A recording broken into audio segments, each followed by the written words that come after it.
ohonoch chi i Seremoni Wobrwyo, Dysgu Cymraeg, Ceredigion Powys a Sir Gâr 2022. Elin Williams dwi, sef cydlynydd hyfforddiant ansawdd a chwricwlwm fel aelod o'r tîm Dysgu Cymraeg yn y Brifysgol. Yn anffodus, dyw Siôn Maredig methu bod efo ni heddiw bod i pennaeth Dysgu Cymraeg, Ceredigion Powys a Sir Gâr, ond mae o'n dibino'r gorau i'r enillwyr i gyd. Cyfle ydy hwn heddiw i ddathlu eich llwyddiant chi ar eich taith Dysgu Cymraeg yn Ceredigion Powys a Sir Gâr. Mae cymaint wedi newid ers cychwyn y pandemig ac mae Dysgu Cymraeg wedi addasu'n rhyfeddol i'r sefyllfa. Mae'r dysgu wedi parhau yn ddidor yn ymwneud ar-lein ac mae'r gwobrau dyn ni'n dathlu heddiw yn dyst o'ch ymdrechion chi i ddal ati ac yn fwy na hynna i lwyddo yn eich taith Dysgu Cymraeg. Felly, croeso cynnes i bob un ohonoch chi fel enillwyr y gwobrau, a ffrindiau, teulu, tutoriaid a chydweithwyr i gyd. Dyn ni'n hefyd yn falch iawn o groesawu Edward Griffith Jones sydd yn y blaen fan hyn, sef Prif Weithredwr y Ganolfan Dysgu Cymraeg Genedlaethol, y Prifar Mererid Hopwood sydd ar y chwith fan hyn, sef Athro y Gymraeg ac Astudiaethau Celtaidd ym Mhrifysgol Aberystwyth. Dr Rodri Llwydworgan, Cyfarwyddwr y Gymraeg a Chysylltiadau Allanol, Prifysgol Aberystwyth, a hefyd yr athro Elizabeth Tregaron, is-ganghellor y Brifysgol. A hoffwn bod Elizabeth yn awr i roi gair a groeso i chi.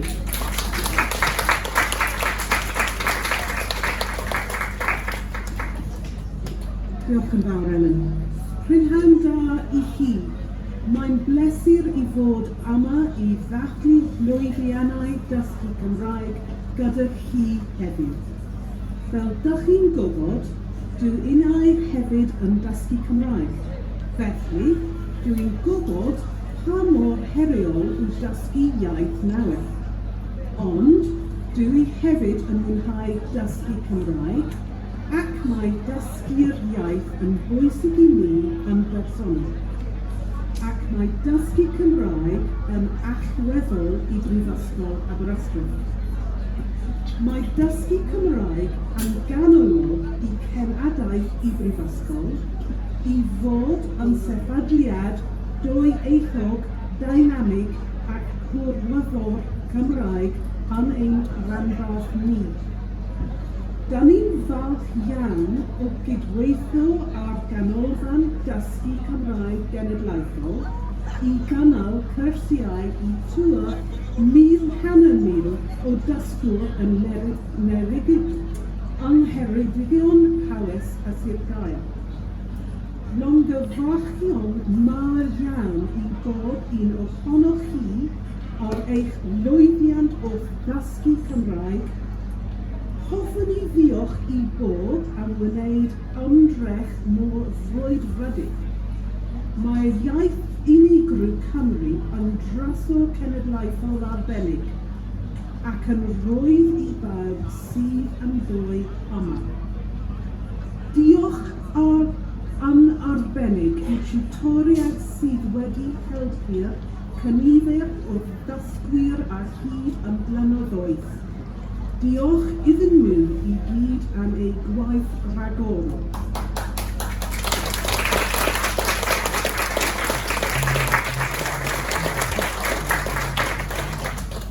Ac i bawb yn y tîm dysgu Cymraeg. Diolch yn fawr iawn i chi.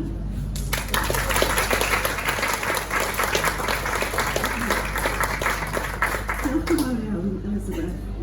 Bydd Elizabeth Rodri ac Eva yn cyflwyno'r gwobrau i'r enillwyr yn y seremoni, ac mi fydd yna gyfraniad arbennig iawn hefyd gan Mererid Hopwood.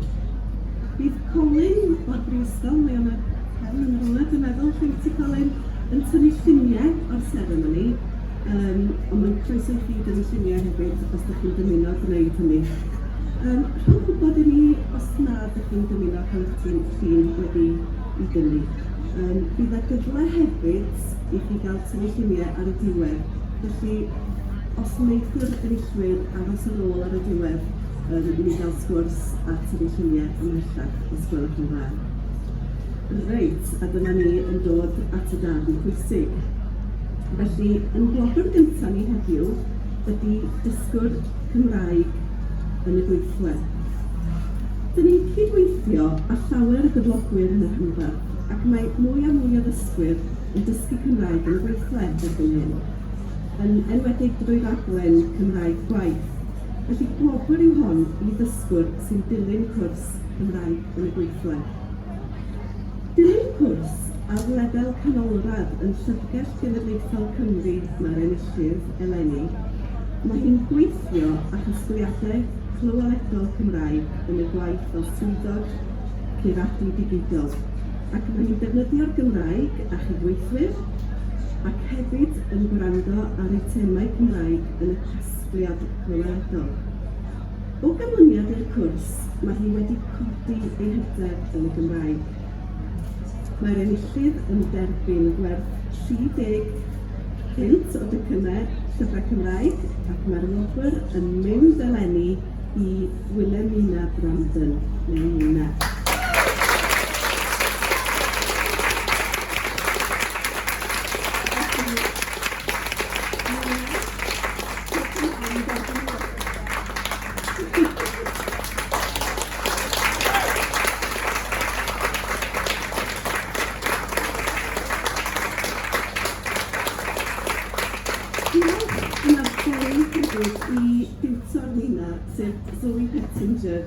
Sydd wedi ymuno â mi heddiw ar gyfer y seremoni. Felly diolch yn fawr i ti, Zoe.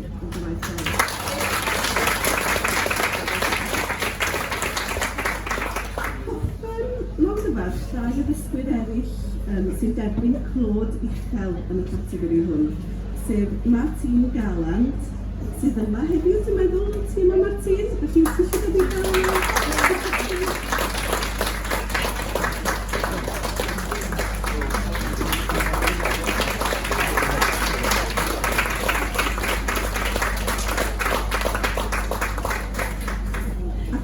Mae Ian Gunn yn derbyn clod arbennig hefyd.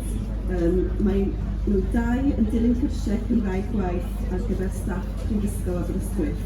Felly, cyngyfyrchiadau i chi gyd. Nawr, dyna ni'n symud ymlaen at wobr Cymraeg yn y gweithle ar gyfer cyflogwr.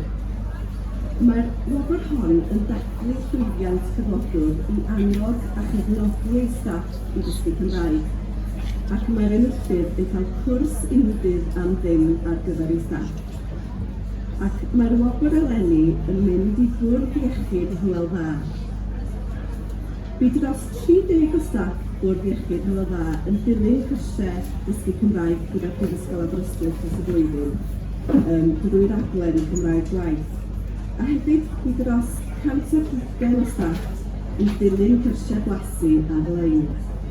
Roedd y ddarpariaeth eleni yn cynnwys cwrs codi hyder, cwrs arloesol a roddodd hyder i nifer o staff i draws newid ei defnydd o'r Gymraeg gyda chleifion a'r gyrchoedd. Yma i dderbyn y wobr ar ran y bwrdd iechyd mae un o'r dysgwyr, sef Sara Pass. Felly, hoffwn wahodd Elizabeth i gyflwyno.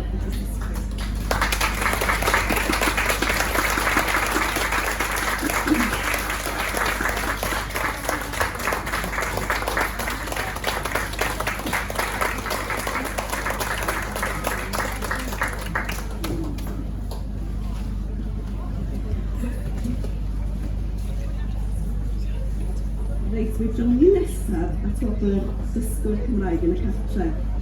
Mae llawer o ddysgwyr erbyn hyn yn dilyn cwrsiau Cymraeg yn y cartref er mwyn dysgu iaith ar gyfer bywyd teuluol. Dysgwr o Dal y Bont, Ceredigion sy'n ennill y wobr eleni. Mae hi a gweddill y teulu wedi bod wrthi'n brwd iawn yn dysgu Cymraeg ers ychydig dros 2 blynedd. ers cychwyn y pandemig i ddweud y gwir. Unwaith eto, y tiwtor cefnogol ydi Zoe Pettinger fan hyn, ac mae'r enillydd mor diolchgar i fi am ei harweiniad ystadeiladol.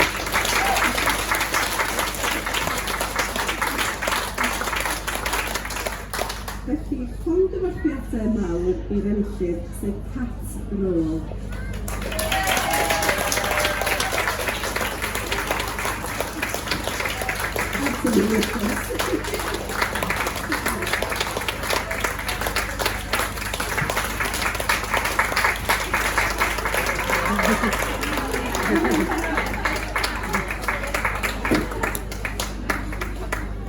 Mae Cat yn ennill cwrs am ddim a 50 o dechrau llyfrau Cymraeg.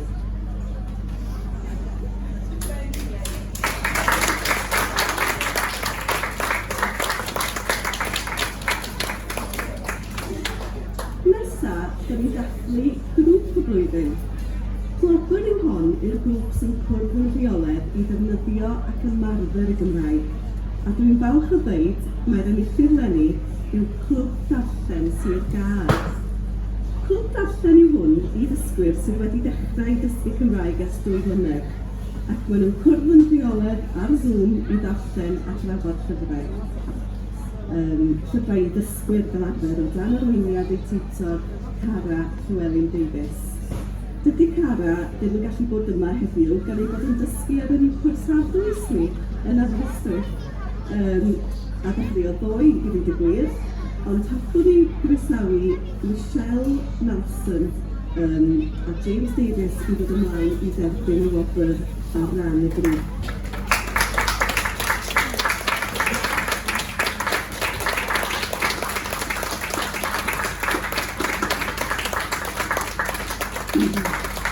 Mae hyn yn wobr campynt o adnoddau neu weithgareddau Gymraeg.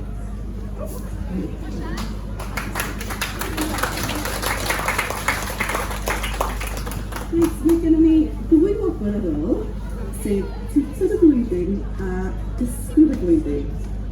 Dyn ni'n cyflwyno wobr tiwtor y blwyddyn i diwtor sydd wedi cyflawni gwaith arbennig iawn i ysbrydoli dysgwyr i siarad a byw yn y Gymraeg. Mae o wedi cyfrannu'n helaeth at ddatblygiad ein cwrsau gloewi ac mae'n rhedeg cynllun siarad i barn dysgwyr a siaradwyr Cymraeg. Mae dysgwyr yn canmol ei waith yn fawr iawn fel tiwtor sy'n meithrin hyder iddyn nhw i dal ati i ddysgu. Felly, enillydd teilwng iawn y wobr eleni ydy Richard Bale o Gallu Cymraeg.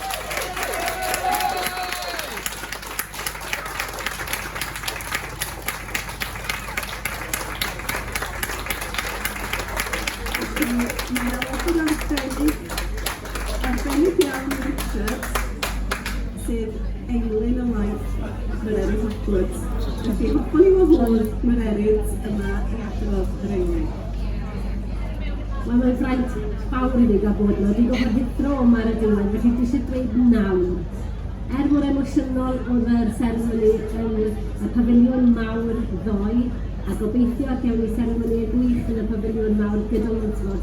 Mae'r seremoni hon gyn bwysicedd, oherwydd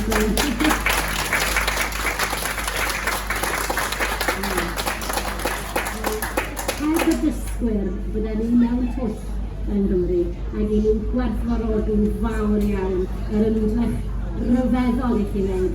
Yn dechrau gyda Elizabeth a phawb arall yn y brif. A Richard, wyt ti'n gwybod bod hwn yn bersonol i fi, oherwydd nes i bari fy mam yn y clo mawr, oedd yn teimlo'n unig heb wersi gwinion a dim byd, a nath Richard i wahoddi i bari gyda Gwenda Sipid, a maen nhw'n ffrindiau hyd y byd heddiw. Felly mae hwn yn dod ar galon i ti, Richard.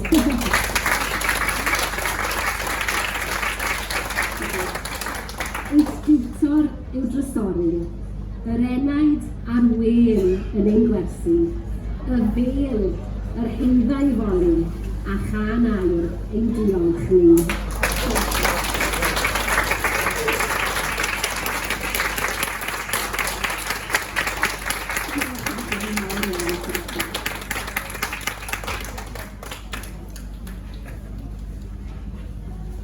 Efo sianel yn mynd. Ac yn ola, ond nid yn lleiaf, da ni'n troi at dysgu'r flwyddyn.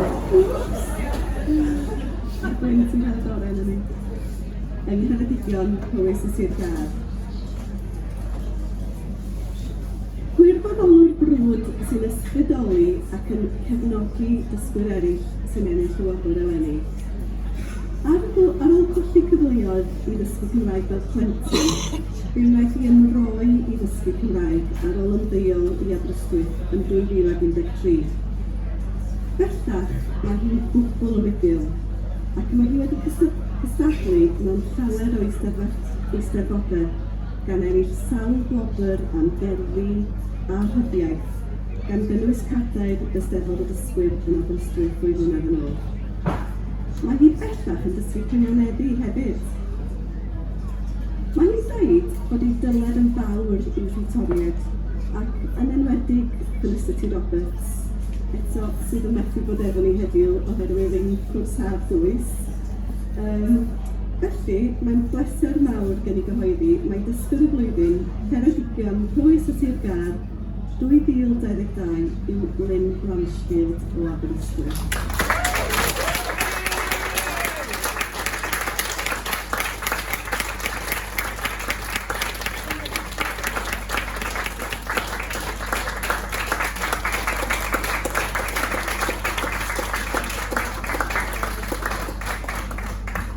Wel, Lynn, beth sy'n hyfryd iawn am dy wobr di heddiw yw bod ti'n profi y bobl yn meddwl bod nhw wedi colli Cymraeg. Nid wedi colli Cymraeg, maen nhw wedi gadael iddo fynd i gysgu. Ac oedd Lynn wedi cael ambell i air yn ei blentyndod cynnar ac wedi sicrhau bod hwnnw'n deffro. Felly mae hwnna'n werth bwysig i ni. Yn lantern fach y plentyn, arhosodd rhyw eisiau breichionyn i oedi, nes rhoi wedyn ola iaith yng nghalon Lynn. Diolch yn fawr.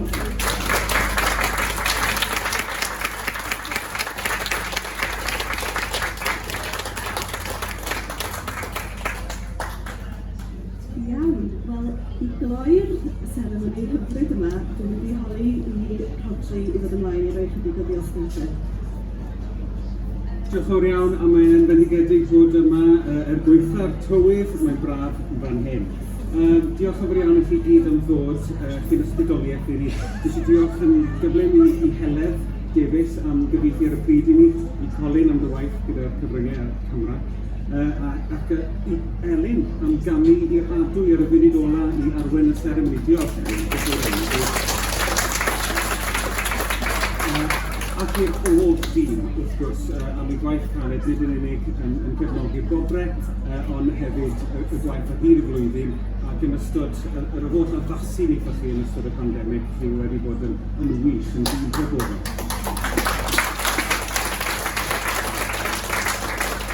Ac felly i Efa, ac i Elizabeth, ac i Mererid am yr ynganion bendigedig yn ei gystal. I ni mor ffodus o gael y gyfraniad i allu dathlu'r holl bethau hyn. Ac i chi, yr enillwyr, y tiwtoried a'ch cefnogwyr, diolch yn fawr iawn. Plis, arhoswch nawr am sgwrs. Yr enillwyr, dyn ni eisiau chi aros gyda ni ar gyfer tynnu lluniau a recordio clip neu ddau yn siarad am eich profiad, os gynnwch chi, os gwelwch yn dda. A dewch chi fwynhau panel y sgwrsio gyda ni. Diolch yn fawr iawn.